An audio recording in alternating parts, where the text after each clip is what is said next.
Buenas noches, bienvenidos a su programa Cuando te conocí, Alfarero. Reciban un cordial saludo desde la ciudad de Campeche, Campeche, a nombre de nuestra iglesia cristiana Amistad. Como cada ocasión nos acompaña en la conducción del programa Marley Arbenz. Hola Marley, ¿cómo estás? Hola Heidi, muy contenta, feliz, porque ciertamente, como tú decías hace un momento, esta es una noche muy especial. Tenemos un invitado que amamos mucho, que honramos. Es nuestro pastor Patricio Luna Meneses, que en esta ocasión viene a compartir cómo es que él conoce del Señor. Pastor, bienvenido. Agradecemos que nos esté acompañando en esta noche y sabemos que va a ser de gran impacto para la vida de todos aquellos que nos están viendo a través de la pantalla. Pastor, adelante. Gracias. Claro que sí. Yo creo que sí va a ser de gran bendición, y el único propósito de dar este testimonio no es para ofender a nadie, sino para que puedan entender y comprender que cuando llega el tiempo de Dios, es algo maravilloso. Hay un cambio radical en nuestras vidas y ese cambio se manifiesta. Y eso es lo que me pasó a mí. Sí, hoy quiero dar parte de mi testimonio, porque hay mucho testimonio que tengo para dar, pero hoy quiero hablarte de mi conversión, cómo fue que yo conocí de Dios, y no sin antes pues decirte que anteriormente, yo desde muy pequeño, siempre me inculcaron las cosas de Dios. Y pues no sé, pero hace 50, 60 años atrás había, al menos donde yo nací, que es en Veracruz, había muy pocas iglesias evangélicas. Sí. La mayoría de todos nosotros pues teníamos que ir a la iglesia universal, la iglesia católica. Y nos inculcaron esa fe. Y pues el deseo del ser humano es conocer a Dios. Así es. Y íbamos, y yo recuerdo que tenía yo quizás como unos 6, 7 años cuando aprendí el rosario, y como mi familia era muy pobre, pues íbamos a los entierros, íbamos a cada vez que se moría alguien, íbamos a rezar. Y yo recuerdo que la manera de ir a rezar un rosario a un difunto, allí en Veracruz se acostumbra mucho a dar tamales, pan. Entonces el propósito mío era que yo, al ir a rezar un rosario, pues me dieran comida para llevar a mi abuela, porque yo viví toda mi niñez con una abuela y no teníamos economía. Así que rezaba yo y me daban esas panes para llevar, y esa era mi vida, ¿no? Después crecí, salí de Veracruz hacia Campeche, y aquí en Campeche conocí de Dios. Sí pasó. Pero fue de una manera muy difícil, y yo sé que Dios ya venía tratando conmigo, ya venía haciendo su obra. Y yo recuerdo perfectamente que a mis 19 años yo me casé, y la mamá de mis hijos vivía en Bonfil. Así que un tiempo me fui a vivir a Bonfil, y vivíamos en la casa de los papás de la mamá de mis hijos. Y enfrente de la casa donde vivían mis suegros se reunían unos hermanos de una iglesia de aquí de Campeche, y cada domingo viajaban a Bonfil a predicar el evangelio. ¿Era como una misión? Era como una misión. Y se reunían, y me llamaban mucho los cantos, ¿no? Y todo lo que era de Dios me llamaba la atención, porque pues desde muy niño me inculcaron eso. Resulta que en una ocasión empiezan a predicar, y empiezan a decir que detrás de cada ídolo había un demonio. Y empezaron a hablar de todo esto, y créeme que me dolió en el corazón escuchar todo eso. Se sintió herido por lo que estaba escuchando. Mal, ¿no? Porque pues yo conocía todos los ídolos que hay en la iglesia católica, que San Martín de Porres, que fulano de tal, que San Francisco de Asís, que todos ellos. Y pues yo estaba acostumbrado a todo eso. Llegabas a la iglesia cada domingo, ibas y confesabas tus pecados, te decían reza 10 Padres Nuestros, 10 Aves Marías, y ya toma tus pecados son hostia, perdonados. y cosas así, ¿no? Sí. Que nos enseñaron en ese tiempo. Y pues ahora yo escuchaba algo distinto. Escuchaba yo a unos hombres cantando a Dios, predicando la palabra de Dios, y lo que me impresionó fue ese mensaje, ¿no? Que hablaban de la idolatría, que hablaban de que cada imagen no proviene de Dios, que eso es contrario a Dios, que había un demonio atrás de todos ellos. Y yo dije, esto no lo voy a tolerar. Entonces a mí me enseñaron que la Biblia que usamos, esa Biblia de color negro, me decían, no la debes de usar porque esas Biblias negras son del diablo, que esto y que el otro, y cuando veas tú a alguien que trae una Biblia negra, no es de Dios, es del diablo, y ni las leas ni nada de eso, me decía mi abuela en ese tiempo. Sí. Así que yo me fui a la iglesia católica en ese tiempo al escuchar ese mensaje y dije, yo tengo que aprender, y si no es verdad, yo voy a matar a alguno de ellos, al que predicó. Entonces me pasó enojado, como Pablo, ¿no? Sí. Queriendo matar persiguiendo a todo el mundo para agradarle a Dios, y no era así. Así que me fui a la iglesia católica, hablé con el sacerdote y me dice, ¿para qué quieres una Biblia? Le digo, lo que pasa que enfrente de la casa donde yo vivo hay unos hermanos que vienen a predicar y dijeron esto y lo otro, y yo quiero saber si es verdad. Si la Biblia católica dice lo contrario, entonces yo voy a llamarles la atención a eso. Pero mi corazón estaba en matarlos. Y yo nunca he matado a nadie, ¿no? Sino que ese sentimiento había por todo lo que habían dicho, y toda mi niñez me la pasé haciendo eso. Era como un celo por la enseñanza que había recibido. Era algo tremendo que había en mi corazón, y esa confusión. Pero yo quería escudriñar todo eso. Sí. El sacerdote me dijo, yo tengo muchos años estudiando la palabra de Dios, leyendo la Biblia, y eso solamente las personas que tienen la capacidad. Leer la Biblia, no cualquiera. No cualquiera. Eso fue que me dijeron hace muchos años atrás, cuando yo tenía 19 años. Le dije, si usted no me la vende, yo le voy a decir a uno de ellos que me venda una Biblia. Entonces el párroco de ahí de Alfredo B. Bonfil se fue y me trajo una Biblia. En ese tiempo yo recuerdo, me costó 80,000 pesos. Wow. Que ahorita viene siendo como 800 pesos, ¿no? Sí. Aún así es muy cara. Y era una Biblia delgadita, de pastas de cartón. Bueno, ahora lo digo porque conozco de las Biblias, ¿no? Que son ahora hasta de piel, y que vienen de estudios y todo. Pero en ese tiempo era una Biblia muy sencilla y muy cara. Y me dijo todavía, el día que tú empieces a leerla y quedes loco, no me vengas a ver.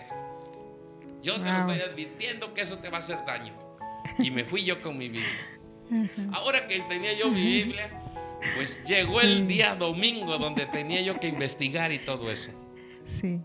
Escucho la prédica y me decía, pues vamos a leer, decían los hermanos, vamos a leer Mateo, por ejemplo, Mateo 24:13. Y yo decía, están re locos, ¿cómo va a ser 24:13? ¿Es 24, 25, 26, 27 o es 13 al 24? Pero ¿cómo va a ser 24:13? Pues no sabía yo nada. Claro. O sea, no había tenido la oportunidad de leer la Biblia. Nunca había yo leído una Biblia. ¿Y usted entró, pastor? Yo estaba enfrente de la casa, pero como me daba vergüenza entrar o llegar a ese lugar donde se reunían, yo me quedaba atrás de un framboyán, escondido, pero escuchando. Y con mi Biblia en la mano dije, voy a cotejar lo que ellos están diciendo con mi Biblia. A ver si es verdad. A ver si es verdad. Y resulta que empiezan a dar citas bíblicas. Y yo nunca pude encontrar una cita bíblica. No sabía cómo buscarla. No sabía ni dónde estaba Génesis, ni Apocalipsis, ni Mateo, ni Lucas, nada. No sabía nada. Así que ese domingo fue un domingo perdido. Se sintió frustrado porque no pudo. Frustradísimo. Y dije yo, ¿cómo le voy a hacer? Porque son hasta la próxima semana que mucho vienen tiempo ellos. Entonces Ajá. se me ocurrió entre semana. Sí, Se me ocurrió agarrar una libreta y decir, voy a apuntar lo que dicen y luego lo busco en la Biblia, porque no sabía. Total que así le hice. Empecé a escuchar la prédica y los versículos bíblicos que decía los apuntaba yo, y apuntaba yo lo más importante que escuchaba de lo que decían de los versículos bíblicos, y me llené como 3, 4 hojas de lo que más o menos decían ellos. Se fueron, yo me quedé ahí, hice a un lado mi libreta para que no me vieran, y cuando se fueron me metí. Toda esa semana agarré mi Biblia para buscar esas citas bíblicas. Y quiero decirles que muy pocas encontré. Sí. Porque Es no extensa sabía la palabra. yo cómo Cómo hallarlas. buscarlas. Pero Así es. toda esa semana estuve yo buscándole. Pasaron un domingo, 2 domingos, 3 domingos, un mes, mes y medio, hasta que fui encontrándole la manera de cómo agarrar la Biblia. Así que cuando yo aprendí a buscar dónde estaba Mateo, Juan, y que ahora sí ya sabía capítulo 1, versos tantos, capítulo 2, versos tantos, entonces empecé a entender. Sí, Y ya se me fue más fácil ir encontrando las citas bíblicas. sí. Pero después que yo aprendí todo eso, cada semana que yo escuchaba yo que predicaban, veía yo que cada cosa que decían, la decía lo mismo en mi Biblia. Entonces empecé a dudar de lo que decía mi abuela, que las Biblias negras solamente eran para los brujos, los hechiceros, que no hablaban de Dios. Y me di Sí. cuenta que ellos usaban su Biblia negra. Igual. Decía con la mía, que era católica. Entonces fui descubriendo muchísimas cosas y empezó a ver en mí una búsqueda más de las cosas de Dios. Quiero decirles Sí. que cómo es Dios de grande. Miren cómo empezó en mí a provocarme a buscar de las cosas de Dios, A despertar ese a hambre. despertar Sí. esa hambre de búsqueda por Dios. Me costó mucho trabajo, sí, Con tal de encontrarla, de llegar a la verdad. sí, me costó mucho trabajo, pero lo logré. Amén. Gracias a Amén. Dios y a su Espíritu Santo. Amén, Amén, amén. así es. Total, Así es. que yo ya tenía yo todo, y escucho que dice de que tenía uno que bautizarse, que tenía uno que arrepentirse, y daban citas bíblicas, pero en mi corazón había ese dolor del primer mensaje que yo escuché, Sí, sí. que detrás de cada imagen había Un demonio. un demonio. Sí. Y me atreví todavía, después de conocer, después de escuchar sus prédicas y saber que lo que decían ellos estaba escrito también en la Biblia que yo había comprado, a pesar de todo eso había todavía el dolor en mí, y todavía había ese sentimiento de Pero no matar a entraba, ¿no, pastor? Siempre se quedaba escondido. alguien. Nunca entré, siempre me quedaba yo escondido atrás de ese framboyán. Sí. Y esa vez que yo me animé, dije, voy a encarar a ese hombre. Y si ese hombre no me contesta con la verdad, si no dice que detrás de cada demonio detrás de cada ídolo hay un demonio, si no lo dice mi Biblia, lo voy a matar, porque ese fue el propósito por el cual estoy haciendo todo esto. Y muy de madrugada me metí al terreno de ese vecino. Sí. Y en otro árbol que tenía grande, ahí deposité mi machete. Y me fui hasta la otra calle y coloqué una bolsa con ropa. Porque dije, si no lo dice, lo mato, corro, Y salgo agarro mi huyendo. ropa y me voy a Veracruz, y que me busquen en Veracruz a ver si me encuentran. Tremendo. Esa era mi mentalidad. Y llegó el domingo ese y me armé de valor y esperé que predicaran todo. Empecé a escuchar. Sabía yo cómo terminaban los servicios, porque se agarraban de las manos y cantaban una canción que dice: unidos, unidos, Sí. en su nombre unidos. Y terminaban su servicio con una oración. Y cuando yo escuché esa canción, dije, ya van a terminar. Se preparó. Me crucé la calle, entré Wow. y lo esperé cerca del árbol. Y cuando me vieron, hermano, gloria a Dios, estábamos orando por usted, alabado sea el nombre de Dios. Y ya yo le estaba habían por visto. un lado que las orejas tenía yo calientes porque yo iba a otra cosa. Y ellos amorosos. Y ellos amorosos conmigo, y eso me llamaba más la atención. Cuando se acercó el hermano, sí, le dije: vengo para que ustedes me digan de una prédica que hicieron hace mes y medio atrás, que hablaban de cada imagen era contrario a la palabra de Dios y que a Dios no le agradan las imágenes. No me atreví a decirle que habían dicho que era detrás de cada imagen un demonio. sí. Y en esos momentos me dijo: claro que sí, hermano, con mucho gusto. Y dijeron: oye, llamaron al hermano,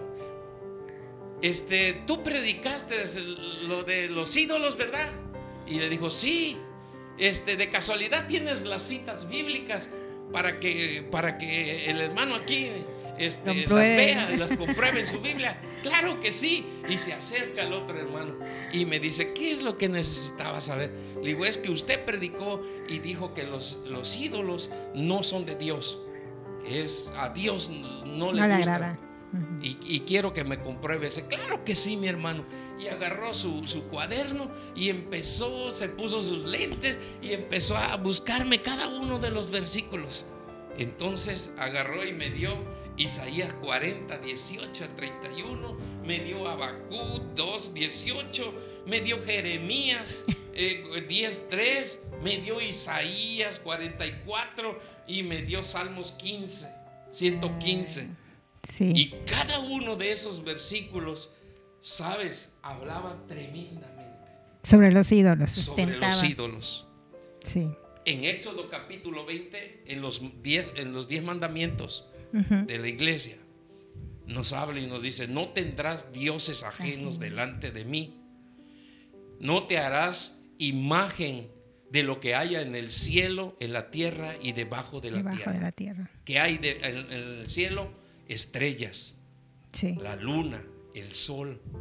Y sí, vemos como tantas tribus en la tierra adoraban al sol, sí, al dios Chac, a la lluvia, adoraban a Quetzalcóatl, sí, la serpiente. Y aún en esos tiempos se ve. Y todavía podemos ver. Sí. Todavía podemos ver esto. Exacto. Y Dios reprobó todo eso y los dejó como mandamientos. Y los dijo: no te harás imagen alguna de lo que hay en el cielo.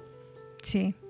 Y cada uno de estos pasajes que te mencioné hablan y nos exhortan a no hacer nada de uno de ellos. Por ejemplo, nos enseña en Isaías 40, dice que los artífices hacen toda clase de ídolos, de madera, de fierro, de oro, de plata, de piedra, y se postran a adorarlo y saben perfectamente que no lo deben de hacer.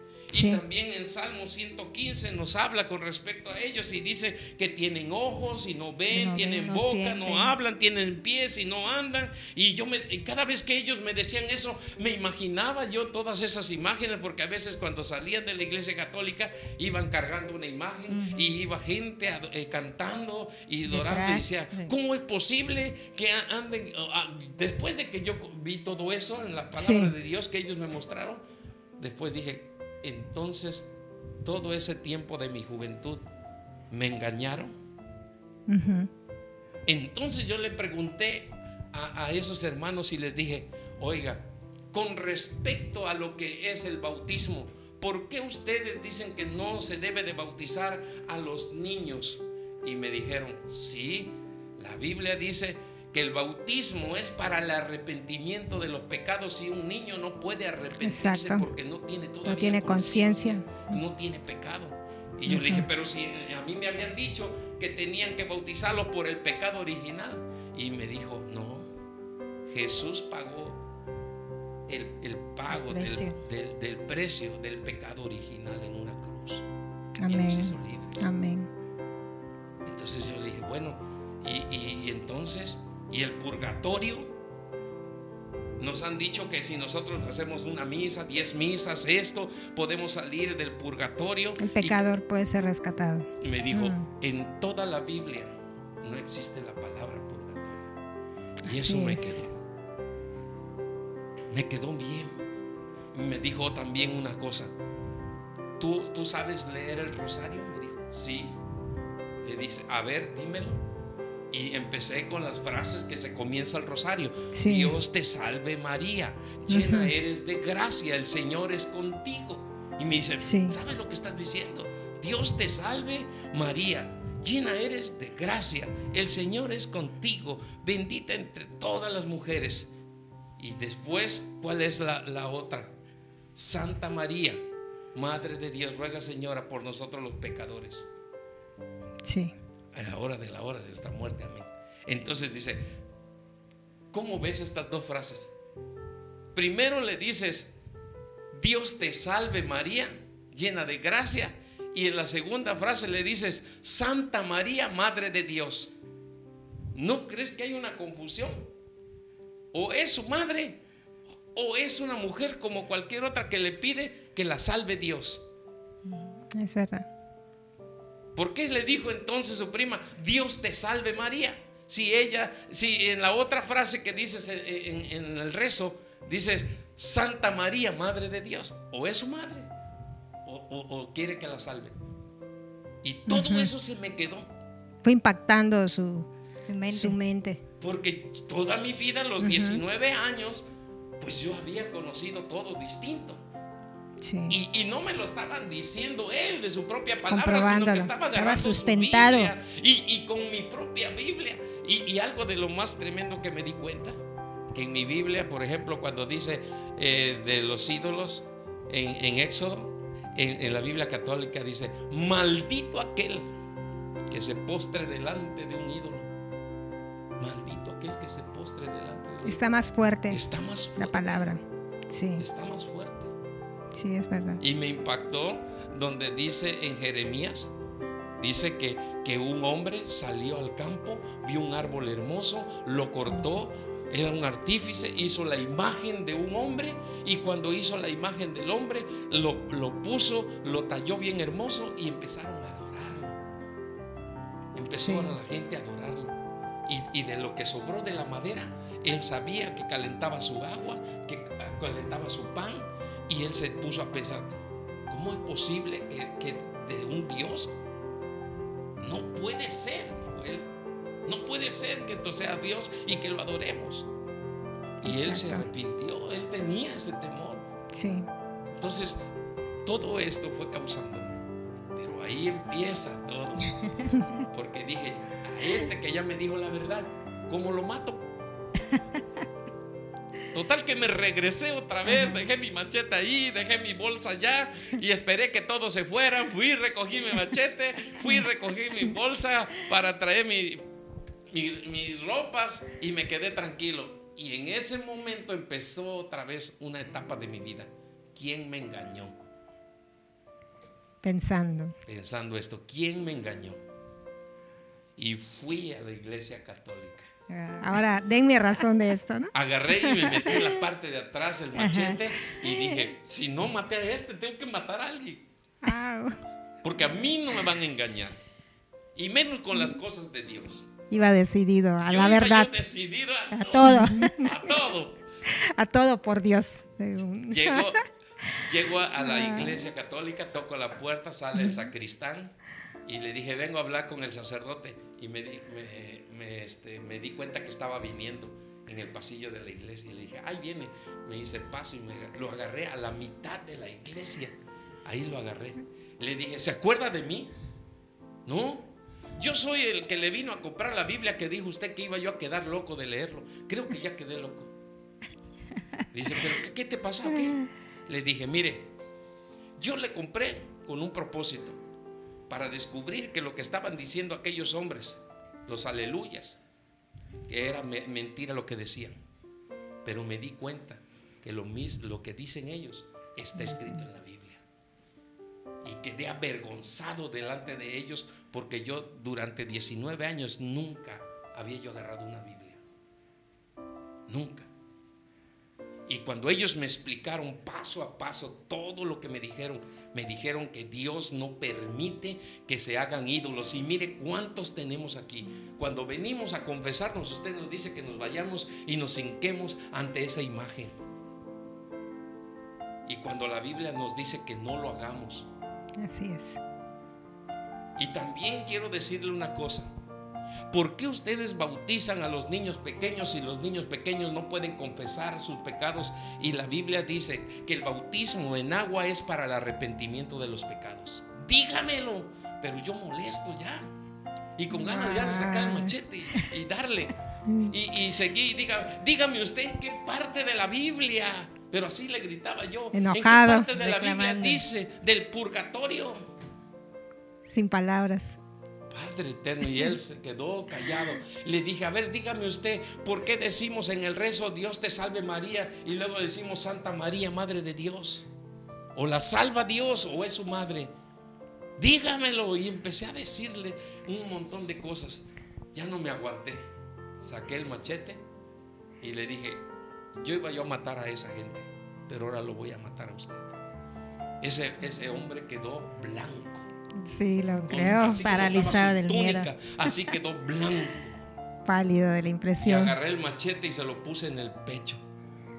Y le dije, no me voy a manchar las manos con un mentiroso que me ha engañado durante 19 años y que ha engañado a muchísima gente. No me voy a manchar la mano con un mentiroso. Agarré el machete y se lo quité del pecho y le dije, arrepiéntase de sus pecados y pídale perdón a Dios por toda la gente que usted ha estado engañando, porque todo lo que están haciendo aquí no proviene de Dios, y por eso no nos dan a leer la Biblia. Para no leer la verdad. Y sabe que agarré el machete y lo azoté en el suelo, y ahí le dejé el machete tirado. Me salí de la iglesia católica y hasta el día de hoy no he regresado. Sí, pastor, en verdad que es impresionante porque podemos ver que usted la pasión que sentía por Dios al grado de querer matar, ¿verdad? Cuando ahora que conocemos la palabra, como dice, antes éramos ignorantes porque realmente no conocíamos tal cual lo que el Señor deja escrito, y pues el Señor nos manda en uno de sus mandamientos, no matarás, sino que ames a tu prójimo, que lo perdones, ¿verdad? Y en ese entonces pues usted decía, voy a vengarme, quiero defender la palabra de Dios, ¿verdad? Y miren, hoy tenemos a un hombre que de verdad el Señor ha levantado juntamente con su familia de gran bendición, y ese era el propósito. El Señor busca hombres apasionados, y su palabra dice que de lo vil y menospreciado de ahí nos saca el Señor, y así hemos sido sacadas igual nosotros. Y ustedes que nos están viendo, yo sé que el Señor tiene un gran propósito en la vida de todos ustedes, así que yo sé que esta noche no va a quedar en saco roto, como dicen, sino que esta palabra está cayendo en un corazón que el Señor va a hacer germinar esa palabra. Pastor. Sí, yo quiero también recalcar que no tengo nada en contra de ninguna religión, aunque sabemos que no hay ninguna religión nos lleva al cielo ni a la vida eterna, porque la palabra de Dios dice, Jesucristo hablando, yo soy el camino, la verdad y la vida. Amén. Y nadie puede llegar al Padre si no es por mí. Amén, amén. Esas palabras no cualquiera las puede decir. Así es. El decirse yo soy el camino, yo soy la verdad y yo soy la vida, solamente le pertenecen a Cristo, al único y suficiente Dios. Salvador. Y yo quiero pedirle a todas aquellas personas que no conocen a Dios, no esperen a que un hombre venga y les predique o que les enseñe. Yo tuve que invertir en una Biblia para conocer de Dios. Y yo te exhorto, donde quiera que tú estés y que me vas a escuchar, invierte en una Biblia, porque aquí está la vida eterna. Este es el manual que Dios nos da para cada uno de nosotros. Es la carta de un padre hacia un hijo. Por eso yo te pido, en el amor de Cristo Jesús, no te quedes solamente con lo que un pastor, un sacerdote te pueda decir. Escudriña la palabra de Dios. Y si en el lugar donde tú te encuentres, tú no puedes entender, ve con la persona que esté encargada, ya sea un pastor o sea un líder, y ve y pídele que te enseñe, que te ayude a entender, que te diga dónde están todas las partes que tú deseas saber, que te ayude a conocer más de la palabra de Dios. Porque sabes, la Biblia dice, y conocerás la verdad, y la verdad te hará libre. Así que Amén. gracias por escucharnos, gracias por darme la oportunidad. Qué impresionante su testimonio, pastor. En verdad que quedamos impactadas con lo que acabamos de escuchar, y sé que también en casa ustedes también están siendo impactados con esto que hoy nos trae nuestro pastor a compartir. Y pues ni usted imaginaba, ¿no?, el propósito tan grande que tenía el Señor para su vida, y pues le pasó como a Pablo. Quizás ustedes no conocen esta historia, pero en la Biblia está, pueden encontrarla en Primera de Timoteo, en el versículo 12, ¿verdad? Ahí narra la historia de Pablo. Pablo era un perseguidor de los cristianos, ¿verdad? Él perseguía a todos los que amaban a Jesús, pero un día él tuvo un encuentro personal con Cristo y luego fue un apasionado de la palabra, y pues puedo ver, ¿verdad?, cómo ahora usted pudiera decirse que es un Pablo en estos tiempos, porque de verdad que su ministerio ha sido de gran bendición, pastor. De verdad que pastoreando tantas almas para Cristo, y hemos visto ese amor que tiene por las almas. Y de verdad, no sé si usted quiera narrarnos un pedacito de cómo usted tiene ese llamado, cómo se empieza a dar cuenta de que Dios lo llama al ministerio. Sí, después de que yo salí, ya nunca más volví. Empecé a buscar las oportunidades de llegar a una iglesia, y créame que no fue difícil, porque enseguida conocí a gente que conocía de la palabra de Dios. Sí. Y los mismos hermanos que llegaron allá me empezaron a buscar, así que después me empecé a acercar con ellos y a escuchar. Después salí de Bonfil, me vine a vivir a Campeche, y aquí en Campeche busqué una iglesia, empecé a asistir a una iglesia, y después me agradaba mucho cómo la gente iba a buscar a los perdidos, iba llevando la palabra de Dios, y me empecé a juntar con ellos para aprender más. Íbamos a las colonias, sí, y todavía no había tantas calles aquí en Campeche. Uh-huh. Yo asistí a una iglesia de jardines, y toda esa área de allá arriba era monte. Íbamos, sí, por vereditas, y yo recuerdo que un hermano llevaba su Biblia viejita, y el otro hermano lo acompañaba con una guitarra, y yo iba escuchando como todo lo que decían. Sí. Y así fue como yo empecé a escuchar más de Dios, y mirar cómo hay hombres y mujeres que sacrifican su tiempo por un alma perdida. Y eso fue lo más hermoso que tocó mi corazón. Sí. El poder ayudar a los demás. Y empecé a hacerlo. Y pues en otra ocasión nos sentamos para decirle cómo empecé, cuando construí un primer templo, y todo lo que ustedes quieran. Mucha historia, mucha historia en los caminos del Señor. Heidi. Así es, amigos, qué hermosa historia en la cual podemos ver cómo Dios va cumpliendo ese propósito para el cual fuimos llamados un día, cómo Él va acomodando todas las cosas y va moviendo el corazón del hombre hasta hacerlo llegar a esa verdad, hasta mostrar esa verdad contenida en su palabra. Qué gran testimonio, pastor. De verdad que muchas gracias. Creemos que cuando ustedes escuchen este testimonio va a ser de gran bendición para sus vidas. Recuerden que Dios es el único camino, la verdad y la vida. No hay otro Dios sobre la tierra el cual tenga un poder tan grande, Dios tan soberano por sobre todas las cosas, creador de los cielos y de la tierra. Es algo tan precioso cuando nosotros conocemos y podemos entender lo que hay más allá de cuando escuchamos Dios. Dios existe, pero a veces no conocemos lo profundo de su amor, de su gracia, de su fidelidad, de su amor, de la obra maravillosa que Él hace en la vida de cada ser humano. Así que pues les agradecemos el habernos acompañado en este día, esperando que sea de gran bendición y que esto les anime a buscar cada día más de Dios, a descubrir su verdad, su palabra. Nos despedimos de su programa Cuando te conocí, alfarero.